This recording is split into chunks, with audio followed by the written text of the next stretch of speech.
Something that a lot of people don't realize is that bear have an amazing sense of smell, and if the wind swirls and they get your scent, they're not sticking around, just like this bear. Problem with shooting like that is those ducks are gonna go somewhere, they're gonna fall, and you're gonna be lucky if you can find them in those woods. 7 mag on a fox is a little overkill, and that's not the end of the world, but that'd probably blow that guy out in half. Hey everybody, welcome to Expert Reacts. My name is Tim Spike Davis. Today I'm going to be reviewing a sponsored video game, Way of the Hunter. If you're really interested in getting to hunting, these are the type of games you should be playing. So join me as I see what they've produced.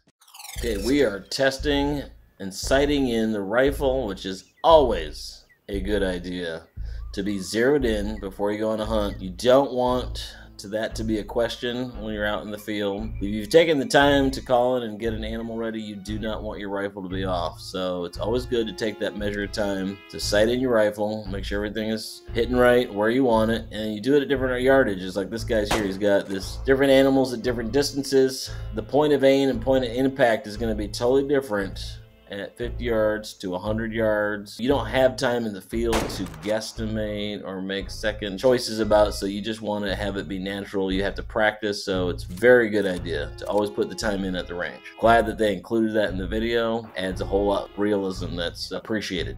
Hunting badgers. We don't need no stinking badgers.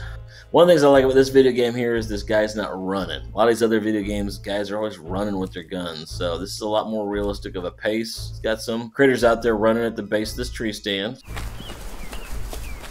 There's a badger. There's 2 other ones up the side of the hill. He's got a pair of binocs that has a rangefinder built in, and that's very helpful when you're trying to guesstimate distance to get a proper shot.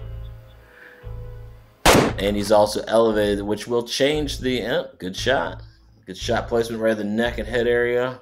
Being elevated like that is always something you have to keep in factor, as far as that will change the trajectory of the bullet. I have actually shot over several animals a lot of times when I'm elevated, because the bullet does not drop as much as if you're shooting on a level target.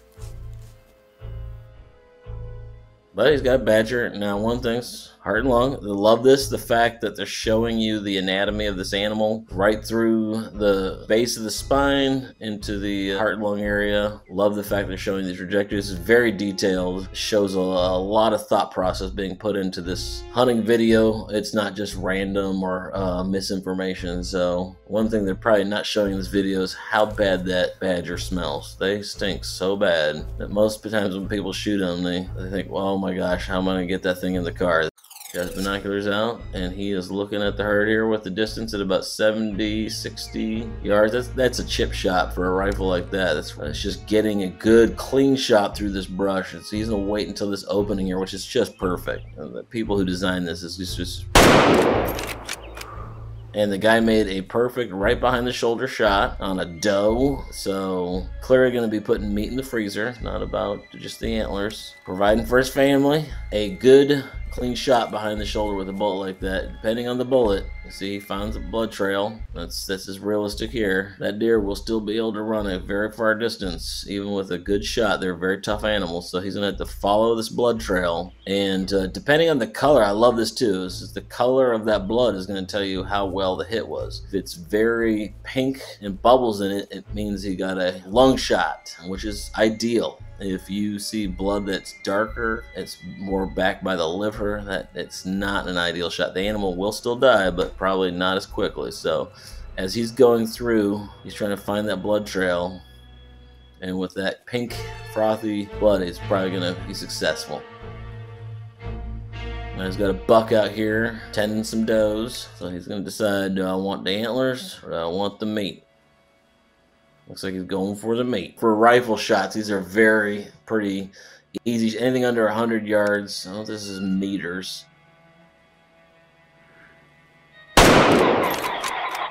It's going to be pretty easy shots. He's more than likely shooting a 271, 30-06. There's multiple calibers and cartridges that you can hunt deer with.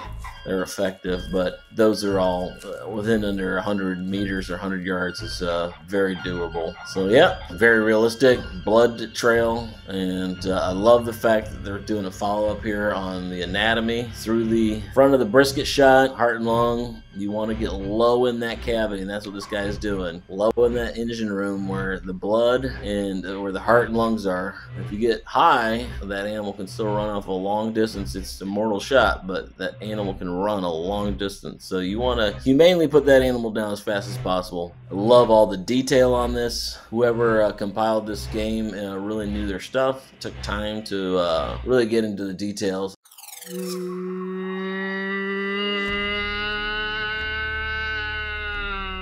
This is mimicking, I believe, a female moose in heat, and he's trying to get a big old male, big old bull moose to come in, and she's saying, "Honey, it's time. I want to go on a date." He's over there saying, "Here I come, baby." And he's eager, and he's been waiting all year for this date. So this moose comes in now. He wants to check and see. He doesn't want to make sure he's getting catfished, so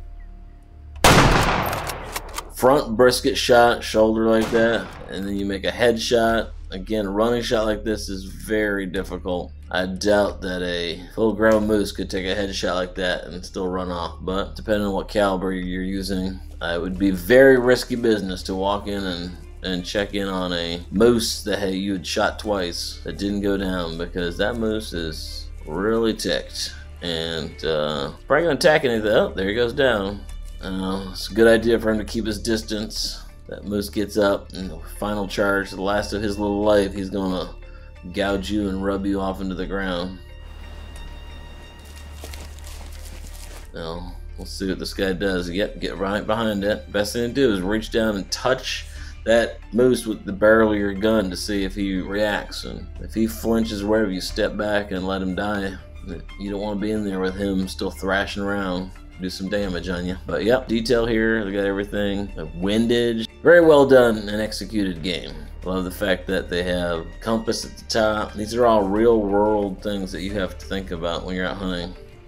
Hunting red fox. I have hunted gray fox before, but I have yet to get a red fox. I've seen them close. My wife and I actually used to go sit over a den where a mom red fox had a bunch of kits, little babies, and it was always fun just to sit and watch them. We'd sit there for hours watching these little baby fox run around, and we'd even bring them. I'd bring them dead raccoons I'd shoot as free meal. So us hunters aren't always out to kill an animal. Sometimes we just like to watch them. He's using that side-by-side. I don't know what kind of load he's putting out of that double barrel, but not too many guys I know of that would hunt fox with a double barrel, but it would work. It's not undoable, but there's other more ideal weapons, but that's quite a shot at that distance. Double barrel, that load pattern starts to spray open. Now he's moving to the rifle. Good choice, Hunter, good choice. And now he's gonna make a good shoulder or head shot. We'll see which one he picks.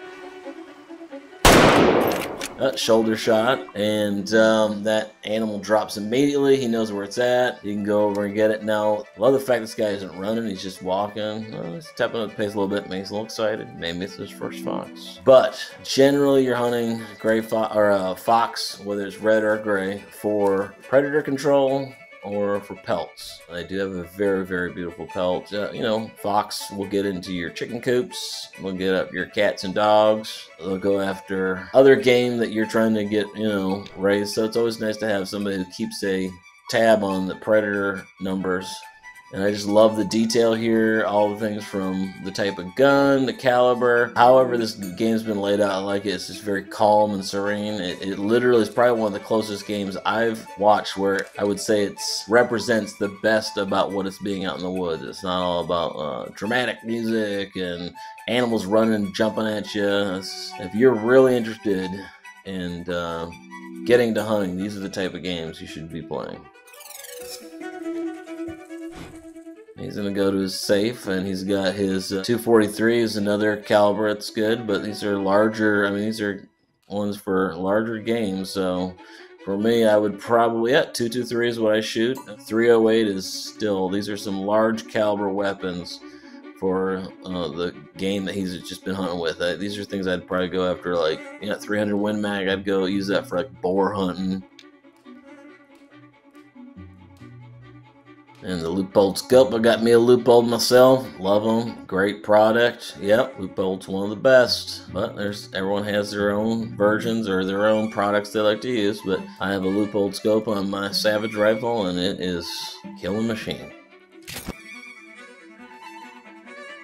I like it. I've made a few cow horns, howlers myself. Use Primo's products, for the elk collars. I like this game, man. This is, they're really getting into the details here about what different types of products that are available. Good to have good binoculars. So this guy's making some good choices. Now I just gotta go over and get ready to go on out in a beautiful country. Woo, boy, let me tell you, I'd love to have me a cabin like this in a place like this. I tell you, that is some beautiful country. This guy is living right. Now he's going on a bear hunt. Now, bear hunt, you are going to want one of those larger caliber rifles. 308. But I love that this guy's putting the time in to walk around a beautiful country. The sounds are amazing. Hearing bugs, flies, the stream, the wind going through the pines. This is a very accurate rendition of what it's like to be out in nature. So hats off to those who took the time to create this video.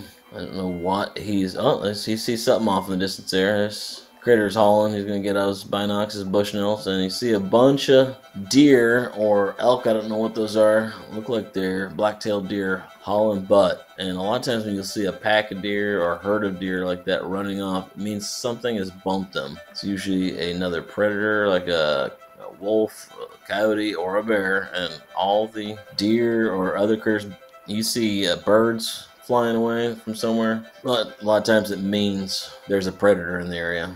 Be alert.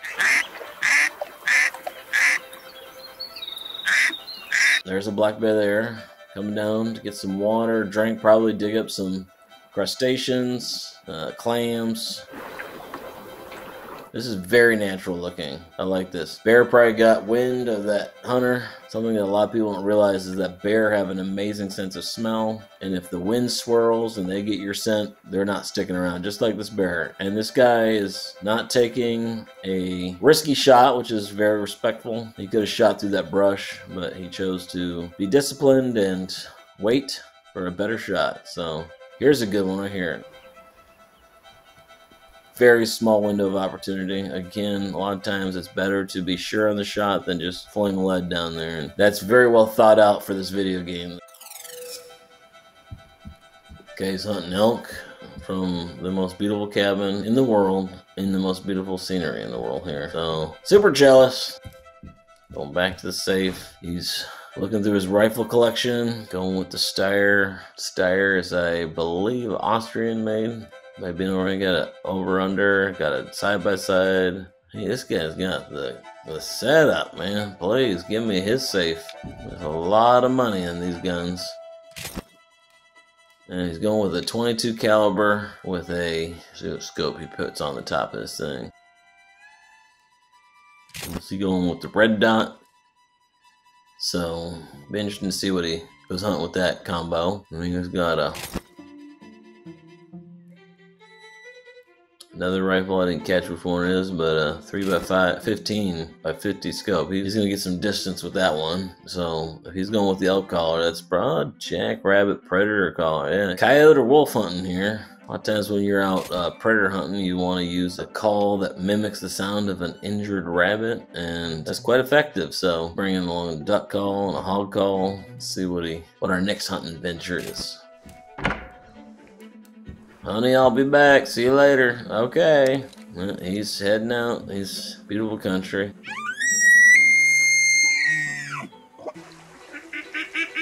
Yeah, he's got a whole, I don't know what you call a group of ducks. It's not a gaggle, it's geese. Flock of ducks. I used to listen to a band called The Flock of Ducks in the 80s. I do not know if it's actually even legal to shoot ducks. Certain states won't allow you to shoot ducks in the water. They have to be airborne. So a lot of times what you're doing is you're waiting for them to go from one body of water to another, and you do what's sit in an ambush spot called the flyway. Yep, that's what it looked like. A bunch of bullet holes, a bunch of shot flying through that duck. These ducks might be wanting to circle around and come back, and if they really like that spot, they'll circle around. Problem with shooting like that is those ducks are going to go somewhere, they're going to fall, and you're going to be lucky if you can find them in those woods. Generally, you want like a dog with you, a retriever, to go out and find those ducks once you've shot them. Let's go to the duck call. These animals are so confused. They're thinking, now I got a duck hanging out with a pig, hanging out with a red stag. Any animal within hearing range is going to think there's some funny business going on. Hey everybody, this is Tim Spike Davis, and I just want to thank Way of the Hunter. Thank you for inviting me to review this video. I'm going to be honest, I really enjoyed it. It is the pace of it, the realism. It's very well thought out. If you're interested in getting into hunting, I would suggest you try out this video game. Very educational, very insightful. If you love hunting and you can't get out over the weekend, maybe the weather's bad, try out Way of the Hunter. It's awesome. If you like this content, check out Gamology, more of their content on Facebook and YouTube. If you like to see more about me, check out me on Tim Spike Davis on Facebook, Instagram, and YouTube. Hope you guys all have a blessed day.